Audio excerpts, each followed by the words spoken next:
Welcome to the Golden Age of Cardboard podcast, where we remember a time when stacks of cards were held together with rubber bands and Mickey mantles were put in bike spokes.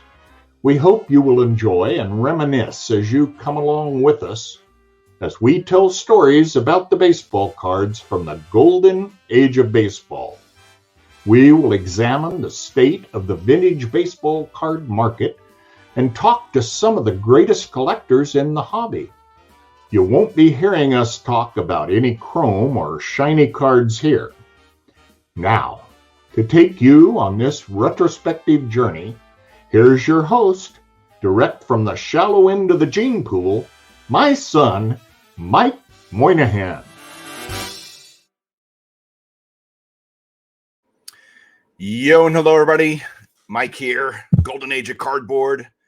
I know I missed last week. I know. I apologize. Look, life happens. I wish I could be so disciplined that every week I can get an episode out. Apologies. There will not be an episode next week, I can guarantee you, because it's spring break for my kids and stuff back home from college. And so I'm going to be doing stuff with them. And my wife's off and all that. So it's going to be just a fun week of hopefully me playing some golf. It's supposed to be nicer weather here next week, like in the 70s, and spring is getting here. Unfortunately, there's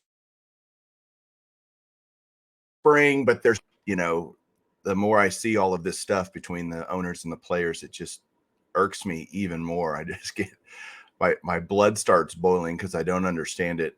And it feels like they're so far apart, and who knows when the season's going to start. I actually am guessing around July 4th is when I think they're actually going to finally start the season, which is depressing, by the way, if I'm anywhere close to accurate in that assessment. But it's a shame that they can't get this stuff worked out. Apparently, I heard last night they're getting rid of the shift. Like, you can't do the shift anymore. So I guess Joey Gallo is going to hit 400.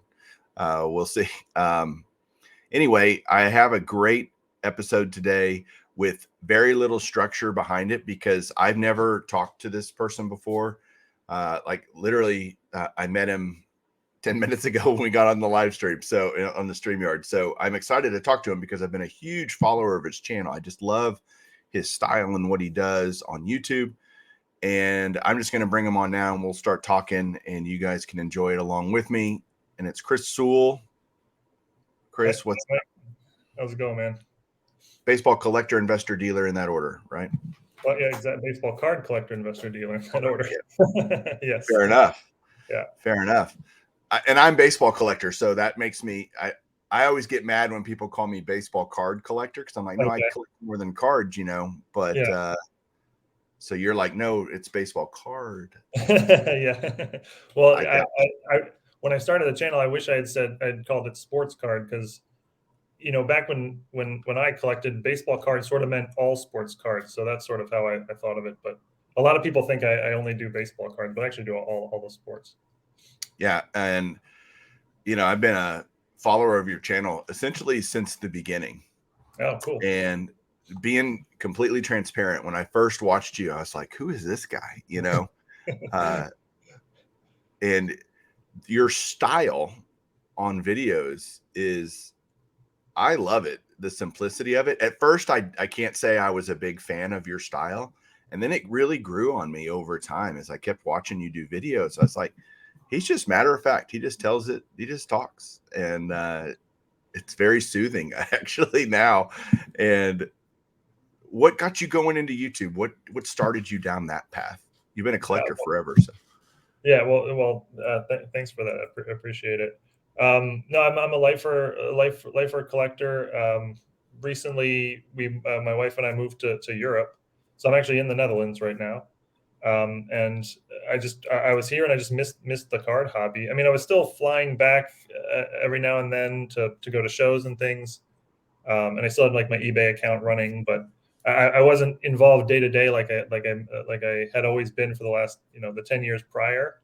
And I just was looking for something to stay connected to the hobby. And I had like my sister's husband. He watched like a Magic the Gathering channel, and he showed it to me, and I was like, I could do this with with baseball, with sports cards, and I just started trying it, and it just sort of snowballed quickly, and now it's like one of the main things in my life. So it's very cool. Yeah, I mean, you've grown in just under 2 years from 0 to 46,000 subscribers. I mean, you're one of the largest sports card channels out there. Did you ever think that would be the case? No. Well, I didn't really have a sense for like what sort of sports card channels were out there beforehand. So I had no idea these numbers. I had no idea there were even 46,000 people who would be interested in watching a sports card YouTube channel. So that's been like so far beyond whatever I was expecting. Yeah, and for the 3 or 4 people that might be watching this and or listening to it that aren't familiar with your work on YouTube, obviously it's Baseball Card Collector Investor Dealer. That's your name of your channel. And some segments that I love you doing. I love you breaking down the collections that you buy with your partner or on your own. Sometimes you do them on your own, but breaking down the math of that is, first of all, kudos to you for being that transparent about it. A lot of guys just keep all that stuff so close to the vest, and I've never understood it. Like, if somebody asks me what I paid for a card, I tell them, because it's not like you can't go find it. So, it's not.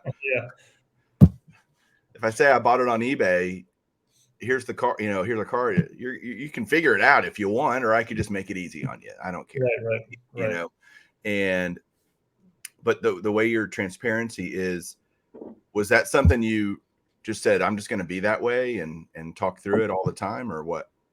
Yeah.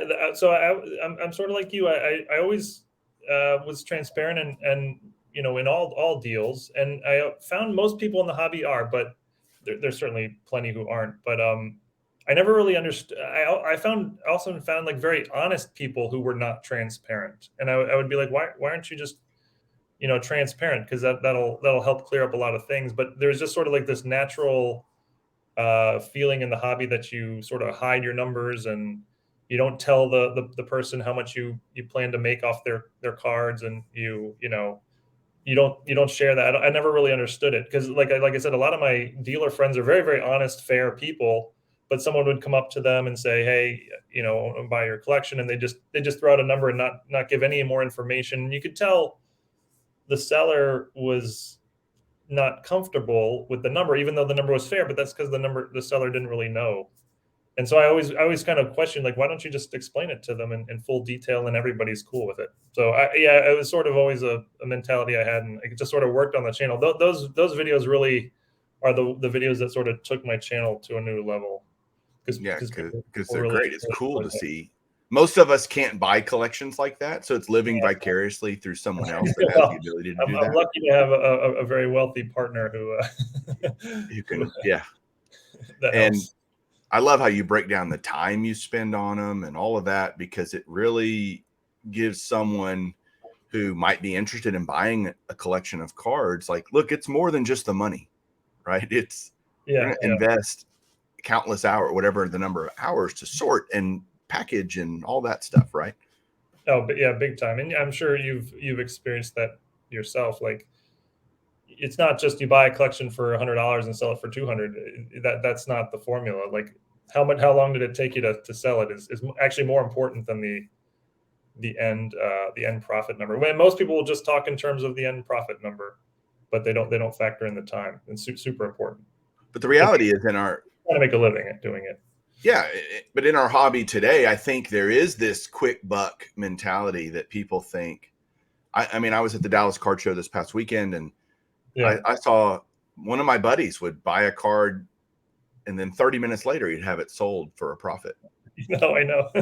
It's like that's never been. It's amazing, right? So that's never been part of my strategy. I mean, obviously, if I could flip a card like that, I would, but yeah, that's never been part of my deal. But that is amazing. Yeah, I know what you mean. Yeah, it's not a criticism of him. It was just it's impressive, if nothing else.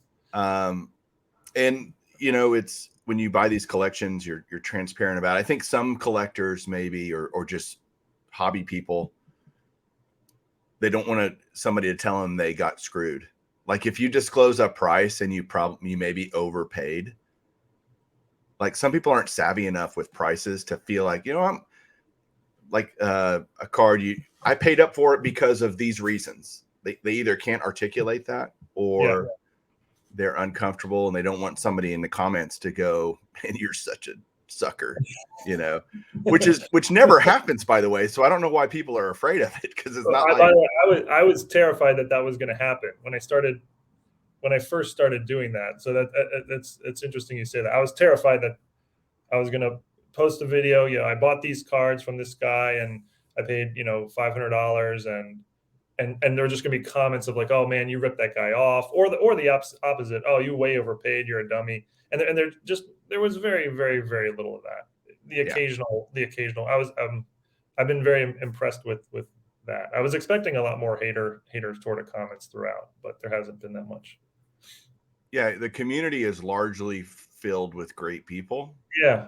And you have the 1% douchebags that kind of make it look bad for everybody. I used to get my feelings hurt a lot with comments or however many thumbs down I got on a video, and I just resigned myself to the fact that I'm not going to change those people no matter what. So just let it is what it is, Yeah.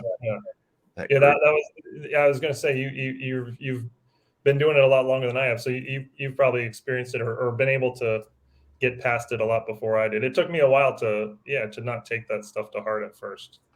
Yeah, and some of my wounds from people being scathing is self-inflicted, I do admit, but because I'd say some inflammatory things at times.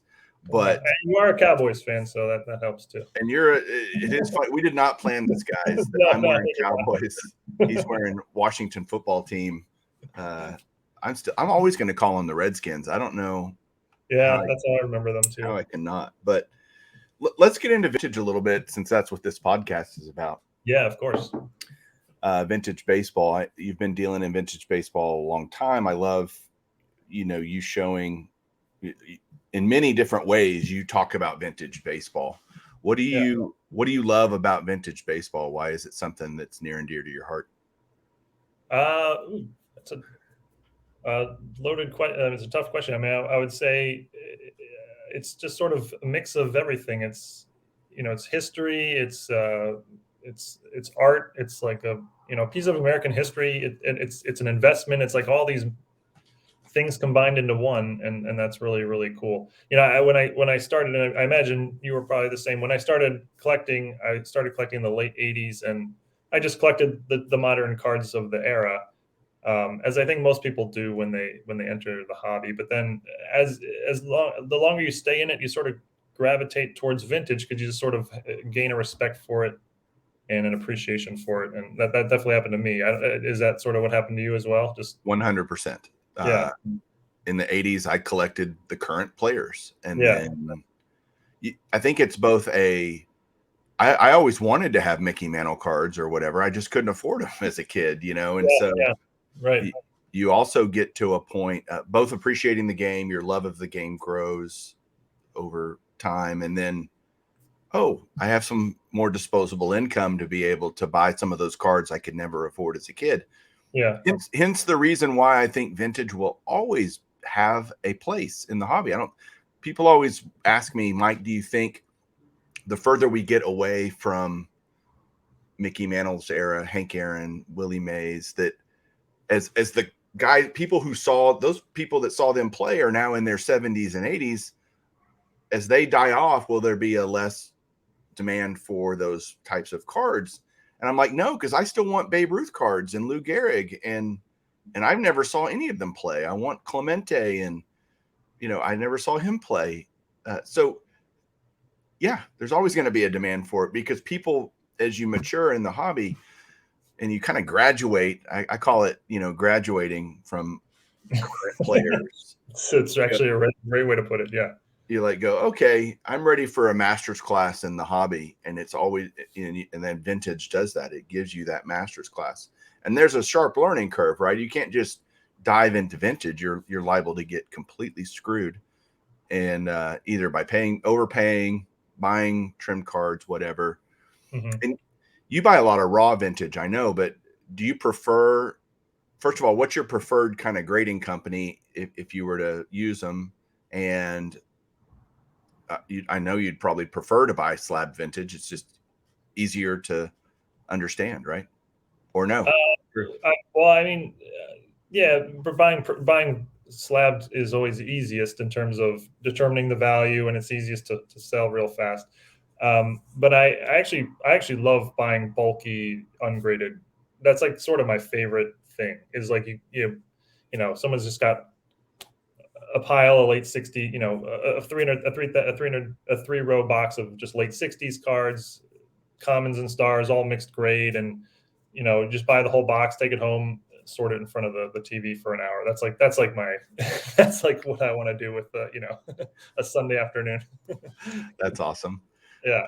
What's your preferred grade? Yeah. Sorry, go ahead. No, that was it. Yeah. Your preferred grading company to use? Well, for vintage, I mean, I'm mainly a reseller, so it's PSA by a mile. SGC is definitely closing the gap with vintage. They're, I mean, just being much cheaper, and I think the slabs look great, and the resale value is not there, but it's closing the gap, I would say. Yeah, we've done a lot of research. Ty's another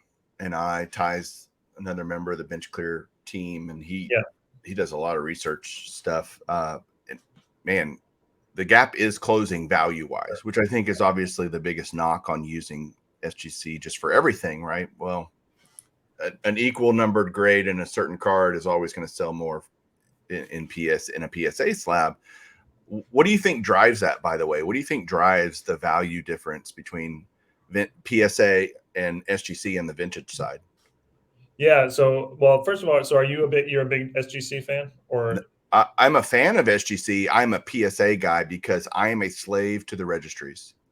Well, that's essentially the answer. So, I mean, the thing is, I don't see how another company could actually catch PSA. They have a lead that can't be caught, and that's the pop report and the set registry. Like, you can't, that data is so valuable for collectors, when they're putting sets together, or when they need to understand how rare a card is. And the other companies can never catch that. Like, even if they're better, you know what I mean? That data is so far ahead. I don't know what the numbers are, but there's probably 10 times, the pop report's probably 10 times as big for PSA than it is SGC when it comes to vintage. It might even be more than 10. So, Chris, that case right there is, I call it the Beast. My dad and I built it, and we built it for PSA slabs. Yeah. It actually doesn't even hold SGC slabs, so there's like 2 in there, and they're turned all cockeyed because they won't fit, because I made it for PSA because I have 4,000 PSA slabs. And I think as a collector, you go, okay, I decided long ago, when PSA was even more the king of the vintage world, that I'm going down that road. The registries are awesome.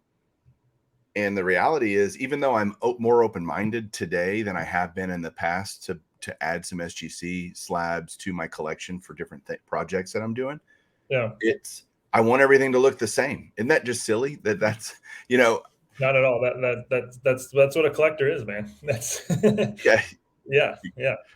So there's that aspect of it. Obviously, the registries, not that you don't get anything for being XYZ on a registry, but the competitive nature of the hobby is real. And if you deny it, maybe you're just the one guy that's not competitive, but it ain't me. I like seeing where I am in the registry. Not that I lose any sleep over it, but it's just kind of nice to know where your collection ranks in certain aspects, right? The set, I mean, I don't participate in the set registry, but that's because I'm really a dealer. But I completely get it. Like, and I think it's really one of the most brilliant things they did ever from a business perspective was create the set registry. And yeah, definitely I mean, I wouldn't call it competitiveness, although I think that's right. I think there's just a desire to be able to show other people what you got. Yeah. That's a part of the hobby, and that's always going to be a part of the hobby. And the set registries are a perfect way to do that. Like, look, I have this incredible 67 set, and it's, it's the seventh best set in the world. Like, that's awesome to be able to say that. Yeah, that's what actually got me into YouTube, was the desire to show it off. If it just sits in a dark hole and you don't share it, I don't have, people all around my neighborhood that love sports cards. Right. So I found that neighborhood in the YouTube, atmosphere and the community that's out there. And I love sharing my stuff. That's the whole point. I mean, it's to share it. When I think about my $1 million idea, and I've said this a bunch of times before on the show, but if somebody could figure out a way to create a database that's a universal set registry, that you could, if you're a collector and you had an SGC slab or a BGS slab or BVG, and if it's vintage or HGA or whoever, right? Yeah. CSG, and you could use the same checklist of a certain set, 500 home run hitters or whatever, right? Pick a set you like, and you could use any slab you want, and it would put that in there and use that. That would be a genius, if someone could figure out that. That would be genius. So I've often said we need a universal pop report, but yeah, a universal set registry. Yeah. Or perhaps one of the companies would start accepting the other grading, but that seems pretty unlikely. Highly unlikely, right? They're very proud of their.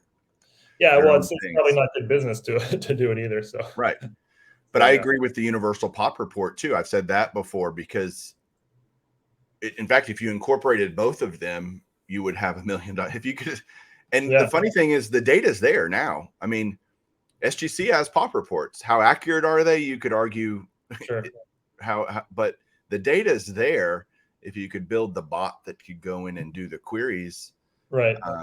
You could build. I've done it on like Acuna and Trout. I've gone in and looked at each company and built a composite pop report for those cards. Unfortunately, you also have the deal with grades of, PSA doesn't have a 9.5, right? So. Or is a BVG 5 equal to a PSA 5? Yeah. So there are hurdles to get over for sure to make that really work. I'm not smart enough or have the desire to want to do that. But if somebody wants to take that idea and run with it, it's going to exist. Yeah, it's going to exist. Somebody's going to do it. But think about how many people would pay for that. Like, yeah. Actually, probably PSA wouldn't want it, because it in theory would hurt them. Because what their value is right now is being so far the leader, and exactly what you said. Like, everyone wants the uniform. They want to be able to see it on that set registry, and that's by far the best one. If there was a universal one, that might actually hurt them in theory. Well, it's not like the data is proprietary, right? Yeah, so true. I mean, you wouldn't be infringing on a copyright or any of that kind of stuff. I assume not. Yeah. But okay, sorry. I love when I go down little rabbit holes. Yeah, no, rabbit holes are awesome.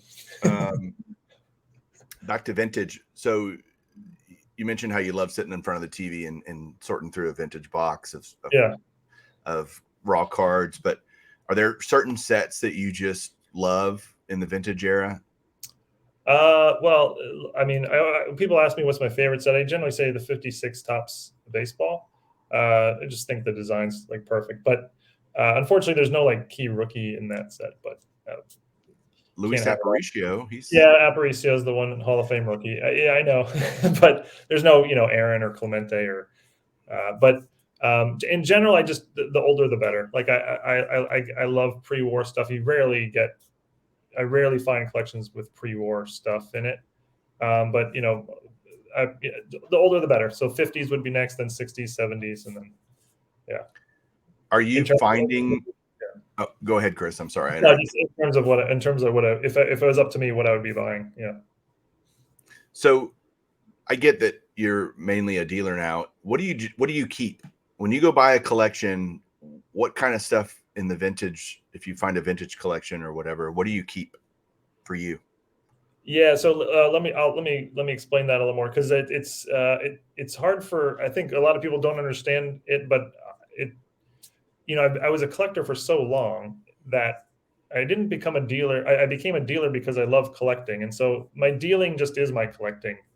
I have so many cards coming in and out of my possession that I don't need to collect. Like, if that makes any sense. Like, I do so much sorting and so much buying and so much selling that I don't need to collect. My personal collection is very, very small, quantity wise, like what I specifically keep. And that is just the best Hall of Fame rookie card that I have. And so if I ever get a better one, I'll just upgrade it.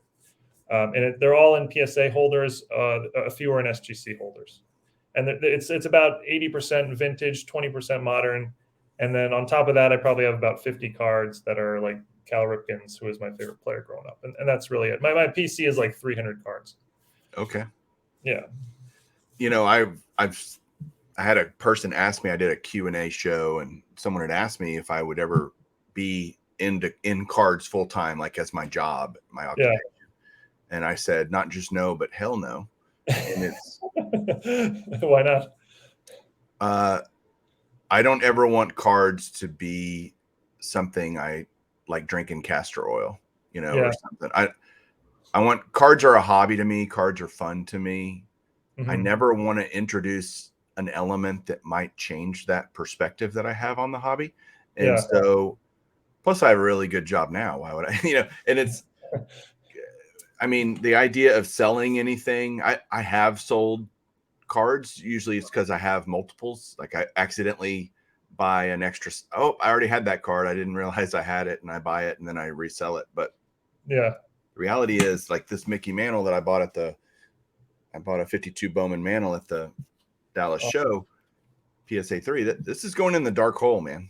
Like it's not going on the set registry somehow. It's not part of a set registry. Oh yeah. But I'm just saying it's going, like it's not. I didn't buy this to resell it. I didn't buy it to ultimately get rid of it. It doesn't mean someday I won't. I may have to call you and say, hey, come on over and I'm in, man. Make me an offer. I want to see the beast. I want to see the beast, the belly of the beast. Do you ever go to the Dallas show? I know you go to a lot of shows. I go to a lot of shows. Most are on the East Coast. I have not been to the Dallas show. I really want to get there. And actually, Jeremy, my partner, lives in Dallas, so I plan on going there. We're actually considering setting up a booth there, just mainly to buy. But I really want to go to that because it's the biggest show in the country now, besides the National, right? Yeah, you could actually argue there's more dealers at the Dallas show than there are at the National, because the National is bigger, but it's mainly corporate. Okay. Right. Yeah. There's a lot of square footage of the National that's corporate booths and Panini and PSA and TriStar, the autograph pavilion. So no doubt the National's much larger, but in terms of number of dealers, I mean, we're talking, there are probably more dealers at the National, but really it's getting closer. That is, I would not have even contemplated that. That is even more tempting to get out there then. Yeah. There's 600, 700 tables. I don't know if you've ever seen anybody's videos of them scan. I just did my recaps and scanning the room. I mean, I have, but I haven't. I can't picture like an overview of the entire room. The scale any video you see doesn't really do it justice. It's 4 rooms. Yeah, not as big as the main room, but there's plenty to see. Unfortunately, Chris, you'll find it's not nearly as vintage heavy because it's a relatively new show onto the scene, onto the hobby scene. Yeah. And it's only 3 or 4 years old now. And unfortunately, it attracted a lot of newer people in the hobby to show at it. Not on the East Coast, man, you got all those dealers that have been doing it for 100 years and their top loaders are all cloudy and stuff because it's been in the case since 1987 or something, you know. So but so you got a lot more vintage on the East Coast shows than the Dallas show, but there's some, no doubt, but it's more modern. So have you go to the National? Yeah. So compared to the National, to me is an impressive amount of vintage. Now there's plenty of modern, and by the way, I don't mind modern, but I prefer vintage. But would you say it's similar to that in modern versus vintage breakdown? Nope. No. Far more modern. Far more modern. It's 80-20 modern versus the National being 80-20 vintage, I would argue. Yeah, and the East Coast shows I go to are, I'd say, like the National. So that's what I'm used to. and it doesn't mean you shouldn't go to the Dallas show. It just, I'm trying to give some realistic expectations for you, so that you're not disappointed. But it's just a fun experience. I mean, any show is fun, right? Like of course. Who doesn't love going to a card show? Right. And I found that dealers were willing to deal for sure. It was super crowded, which is good. I mean, it talks about the health of the hobby. I saw a lot of guys selling, like with their Pelican case, the Pelican case dudes. Yeah. Walking around. Are you buying? Are you buying? Are you buying? You know, talking to dealers. Are you? So if that's your thing, Chris, you'll be in heaven there, because you'll have a litany of people walking up to you asking if you're buying cards. Well, and that's something we're considering. I mean, when I go to shows, I'm strictly a buyer, which seems sort of strange as a dealer to be a buyer at shows. But I mean, like, did you get a decent? I mean, did you get fair price on the mantle, or are you overpaying? Are you underpaying? Are you paying fair? I paid fair for it. I think it's a nice version of that grade, a nice example. So I paid a fair price for it, but I didn't have to pay eBay taxes and fees and whatever. I got the card for cash. So no shipping. No, obviously no shipping. Yes. Yeah. But other than the gas to get me to the show. But you bring up, so if you're, and what's funny is this Pelican case crew that's running around there. Unfortunately, you'll probably see a lot of Zion and Trae Young, and they're gonna go, hey, I want to sell you all this crap that I don't want anymore. Herberts, and no one's gonna walk up to you and go, hey, are you buying? I've got a run of Hank Aaron cards that I'd love to sell you. Yeah. No, that's exactly, like that's hard for newer people to understand. Like, I'll pay much stronger on a vintage card than a modern card. Not even because I prefer vintage, which I do, but that's not the reason. The reason is because the vintage card isn't going to drop. Like, it's going to hold its value. It'll trickle up. I know what it's going to sell for today. I know what it's going to sell for in a few weeks. There's no gamble there. With a Trae Young, I mean, he could get hurt tomorrow and the card's nothing. And I just don't want that downside. So, or not that I don't want it. You have to protect yourself from that downside. So you have to pay a lot less percentage wise on the modern stuff. You are such a wise man, Chris. I say vintage baseball, vintage in general, not necessarily just baseball, but primarily baseball, is the tortoise, and modern is the hare. Yeah. And I've read Aesop's Fable. I know who wins the race at the end. Yeah. Well, I mean, history has shown that vintage is.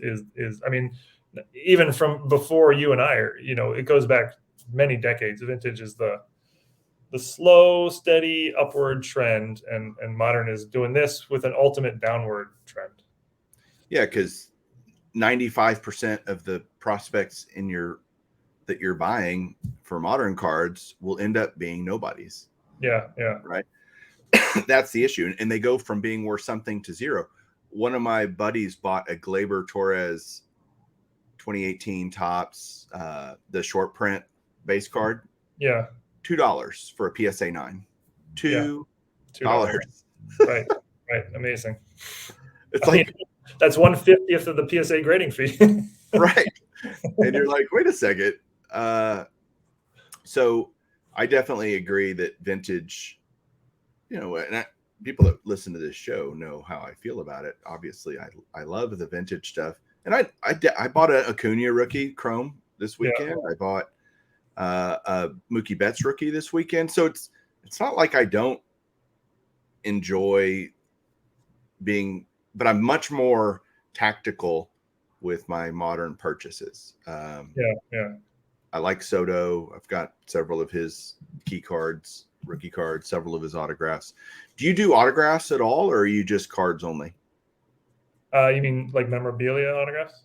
More like on card stuff, or if it's a pack inserted auto, modern, I'll definitely do that. I basically don't do anything with memorabilia or in-person autos. I mean, if it was a vintage, Stan Musial, a 1960s Stan Musial autograph, and it was in a PSA DNA holder, then definitely. Sure. Of course. But no, otherwise not really.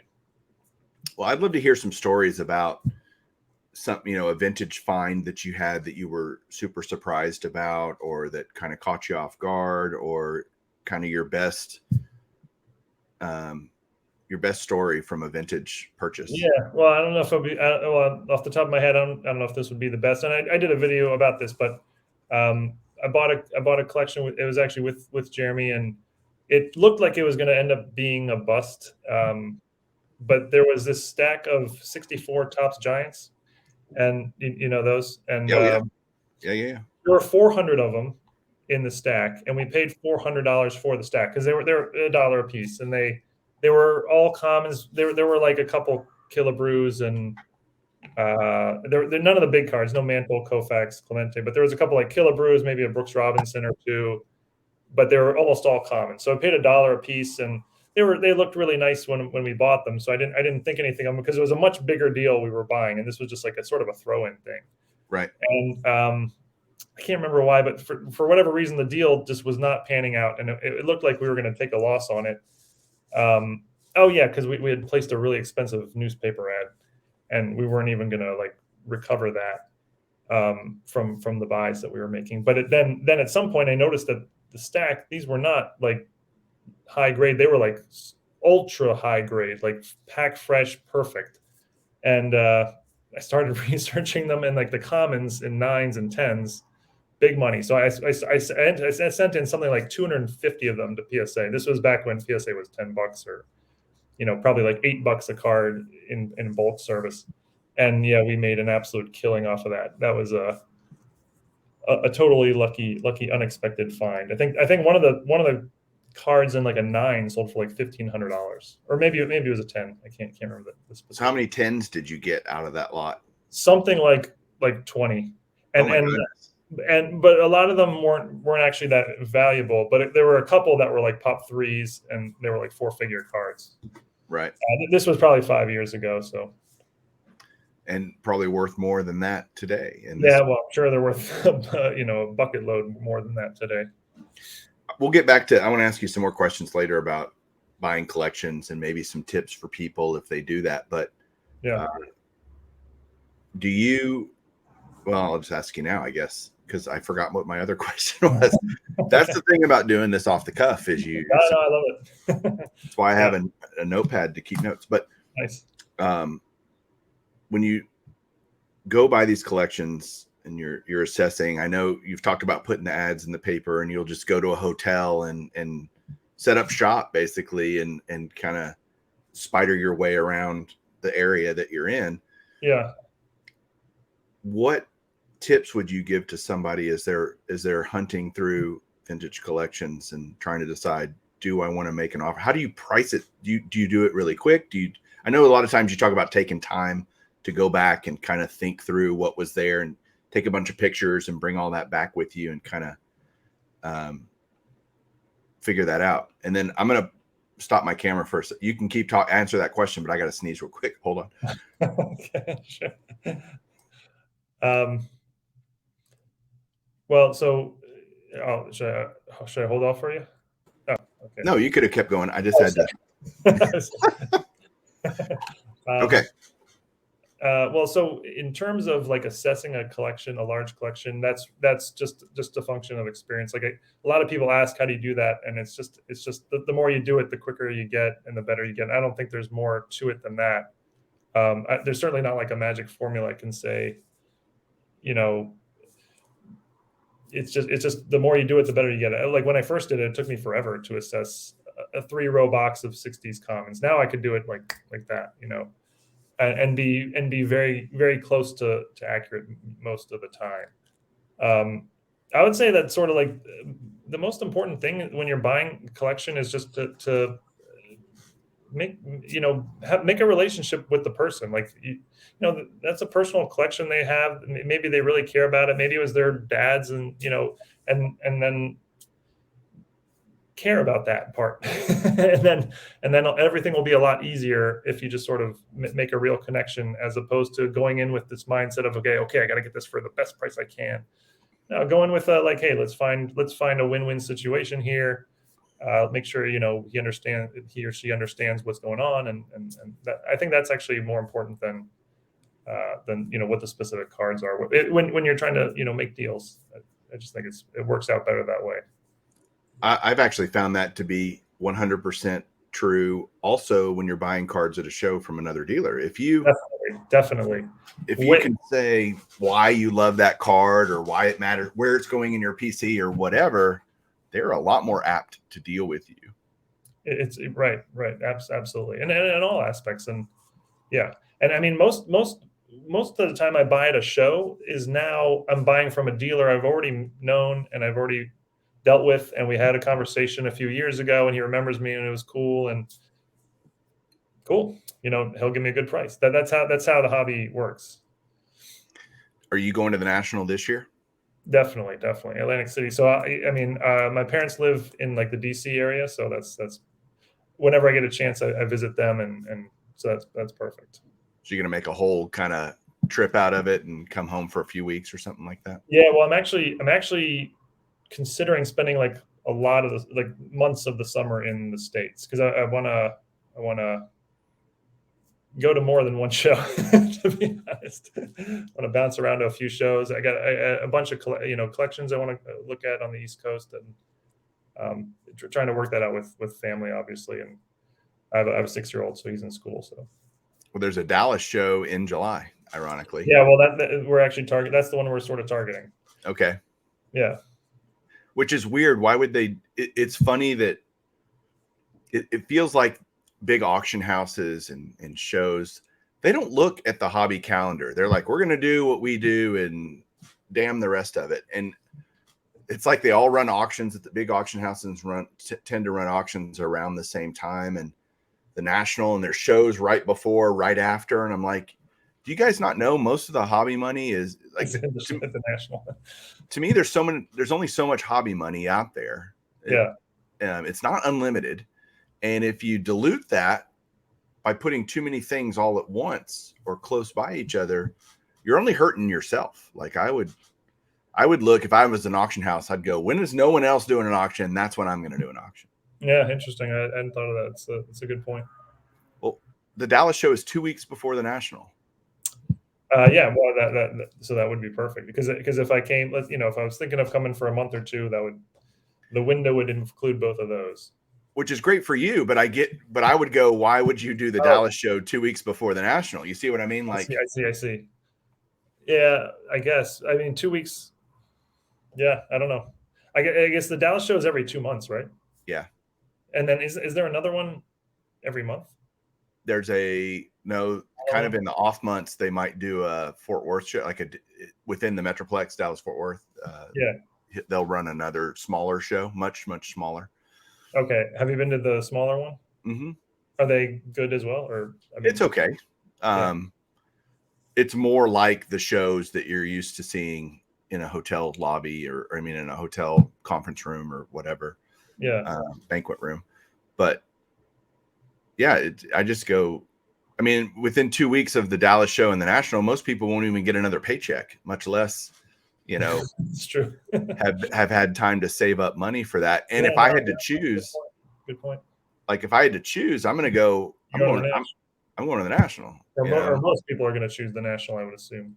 Of course. Now, there's a small sliver of the hobby that can't go to the National, but will go to the Dallas show for sure, right? I'm not saying there won't be anybody there or dealers there or whatnot, but to me, you're still diluting that, right? You're diluting your opportunity instead of.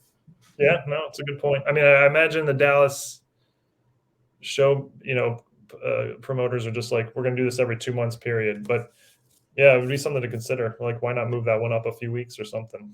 Yeah. Kyle is his name, the promoter of the show.